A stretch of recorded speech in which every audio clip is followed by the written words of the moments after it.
So hello and welcome to Airfield Mixologist. On this episode, what I'm going to do is I'm going to be taking this carbs apart and I'm going to examine just how expensive this thing is going to get, because I've already identified some issues with the fuel bowls, which I'm going to show you in greater detail, obviously. And depending on what's the condition of the diaphragms for the vacuum secondaries, this might decide whether this is a viable project to rebuild or not. So now the first thing that I need to show you is that this units like this came with spare fuel bowls.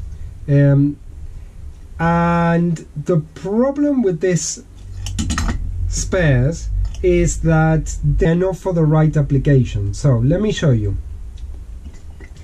The first one is this bowl here,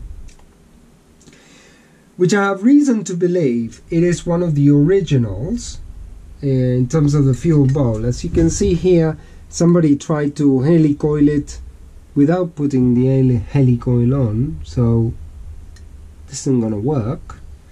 Not only that, but also look at this.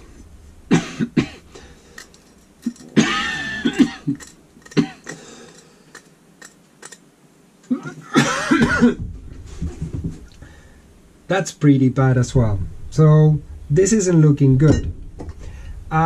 This fuel bowl might be able to be recommissioned to be the primary fuel bowl. You just need to fix it here. So that's okay. That's more or less okay.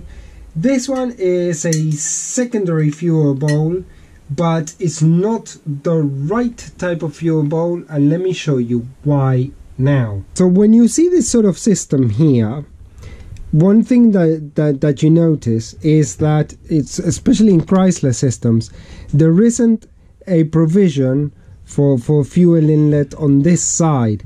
All of the fuel inlets are on this side, and if you get kind of a standard what it is, a 4150 4160 cathedral style fuel bowl, which is this one, they are meant to fuel on this side, but when you try to shift it around like this, the fuel inlet is on the wrong side of the unit. So that is clearly a problem. So I'm looking here at potentially having to replace all three fuel bowls, and that is eye-wateringly expensive.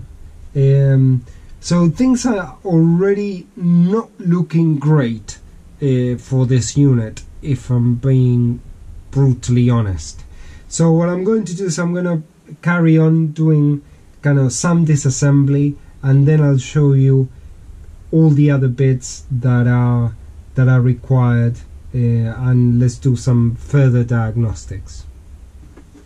Okay, let's try and see if we can make some sense of all of this. What's okay, what's not okay. So let's start with base plates. Base plates are okay. So let me show you the screws. These screws are absolutely knackered, so this is going to need new screws. Pretty much all of them. So that's kind of sort of okay, but I mean, I'm gonna have to take them apart if I want to clean them anyway. So bodies, the bodies are okay. I think these are perfectly serviceable bodies, both the primary and the secondary ones. I think they just need a thorough clean on the ultrasonic cleaner and the blasting cabinet, but that's it. The metering block is in quite good shape, so this is okay. One thing that is very important that is in good shape as well is the diaphragm for the vacuum secondaries. As you can see here, it holds, they're tight, both of them. this is the way you test them. So we're good on that. But my real issue here are the fuel bowls. I think this one is the only original fuel bowl that's working. So this is the only serviceable fuel bowl here. This one I think it's maybe about serviceable, but what's the problem here? I'll show you.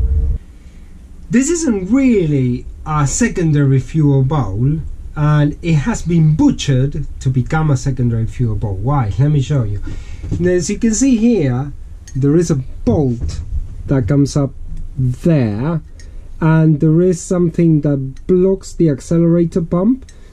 So this tells me this was in reality a primary fuel bowl that's been butchered to become a kind of six-pack fuel bowl. So that's not going to cut it really, especially if somebody's going to have to pay a lot of money for this set of carbs. They're going to want to have, you know, a set that is in good condition. Primary fuel, the primary fuel bowl for the center carb. Somebody has decided that it would have been a good idea to epoxy this, so the needle and seat assembly, into the thread, because I cannot take it out. Now, don't do that. Don't. Anyway, so that's a bit of an issue. I'm gonna see if I can actually drill it out, and maybe I have the tab to redo the thread. Maybe I can save it, maybe not, who knows. So that's a bit of expense, because one of the things that I haven't mentioned is that I have kind of gone on the interwebs and see just how much this is going to cost. Because if I need to kind of do the 3 fuel bowls, that cost about $180. Plus I'm based in the UK, so for me it's going to be kind of shipping and taxes on top of that. So this is going to get quite expensive if I need to replace all 3 fuel bowls. I don't know if this is even viable as a repair. So this is the situation. This is not looking that great, if I'm being brutally honest, for these units, because of just the sheer amount of spare parts that I need to collect. And also you have to bear in mind, being UK based, that any part that I order has a lead time of about 2 or 3 weeks in order to get here, let alone just paying for the stuff. So I think this is I'm gonna kind of shut it down here. I've outlined all the things that are wrong with these units, which there's plenty of. So in the next video, what I'm going to do is I'm going to show you the cleaning process, because this is going to become probably a more long-term project.